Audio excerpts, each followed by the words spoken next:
It's very interesting because obviously memory is an extraordinary thing.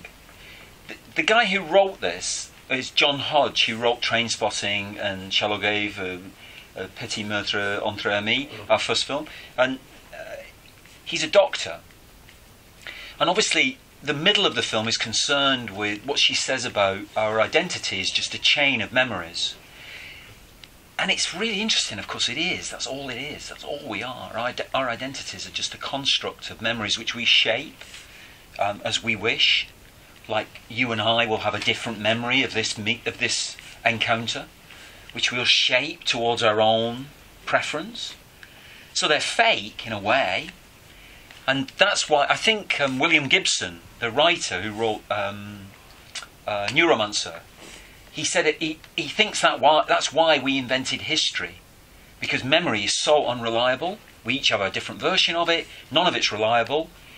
It fades anyway. We manipulate it, and we need history to set against it, so that something is fixed in a way.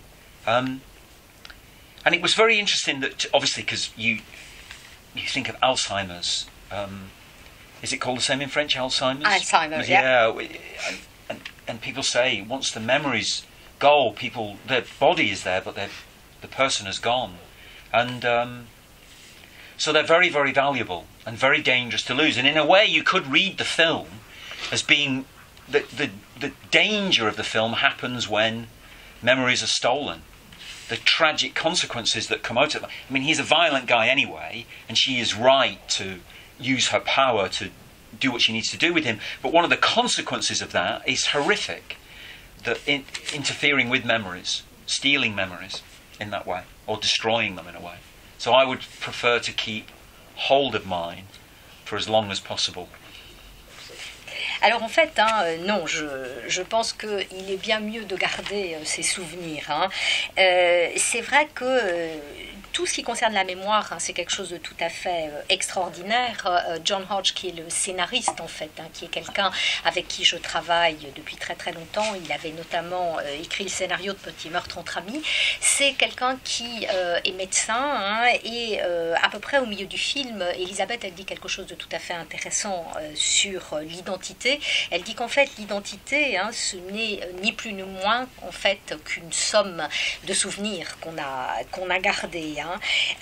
Et c'est vrai que c'est exactement comme ça que ça se passe. Vous allez probablement, une fois que vous serez parti d'ici, garder de cette rencontre avec moi un souvenir tout à fait différent de celui que je vais garder moi. Ça veut dire que ce dont on se souvient et qui va constituer la mémoire, c'est quelque chose qu'on a construit en fonction de ce qui nous convient le mieux.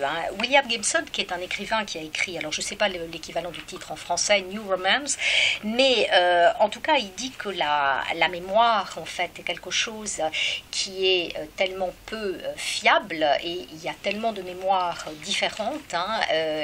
Il dit que c'est à cause de ça qu'on a besoin de l'histoire, parce que nous avons tous besoin de quelque chose de sûr sur lequel on peut s'appuyer. Et je pense que c'est une hypothèse qui est très très intéressante. Quand on réfléchit par exemple à la maladie d'Alzheimer, on voit bien que le corps est encore présent, mais que d'une certaine manière, la personne n'est plus là parce que les souvenirs sont partis. Et on peut avoir une lecture du film qui est exactement sur cette ligne-là, c'est-à-dire que les choses commencent à devenir dangereuses, les choses commencent à basculer à partir du moment où, effectivement, Elisabeth, elle va commencer à jouer avec les souvenirs. Et ça montre bien, le film, que le souvenir, c'est quelque chose qui a une véritable valeur, une véritable importance, qu'il est très dangereux de les perdre. Et on voit bien là que, d'une certaine manière, Elisabeth, elle a tout à fait raison de faire ce qu'elle fait, c'est-à-dire que le personnage est quelqu'un qui est violent, qui est dangereux, qui est menteur, etc., etc. Donc tout ça est justifié, mais en même temps, les conséquences de ce vol de souvenirs, de ce vol de mémoire, sont absolument affreuses. Donc, je préfère garder mes souvenirs. Quel est votre rapport à l'art? Et justement, qu'est-ce qui vous a... Est-ce que ce sont des souvenirs de hold-up bien spécifiques qui vous ont donné envie de traiter ce milieu-là? And is it some specific memory you could have had of heist, you know, with having to do with work of art that actually triggered this film in a way. We originally, at the beginning of the movie, was a montage of heist movies, robberies, all sorts, like 20 different films, all intercut with the robbery you see in the film. And it finished with Sean Connery walking into Dr. No's lair. And in Dr. No's lair is a Goya painting of the Duke of Wellington, I think it is. And my memory of that is that Sean Connery said, as he went past it, "Oh, so that's where that went. It's a famous stolen Goya painting." In fact, he doesn't say that. That's just an illusion. A memory I have of the film, which is completely fake. He doesn't say anything. And so, in fact, we got James McAvoy, who, like all Scottish actors, does a great Sean Connery impersonation. We actually got him to voice over, "Oh, so that's where it went," as he walked past the painting. And we pretended it was Sean Connery's voice. And it was a great sequence. It was good fun. But then the producer, Christian, had to cost the rights to these movies, and it was $5 million, which was a third of our budget for 1 minute of film.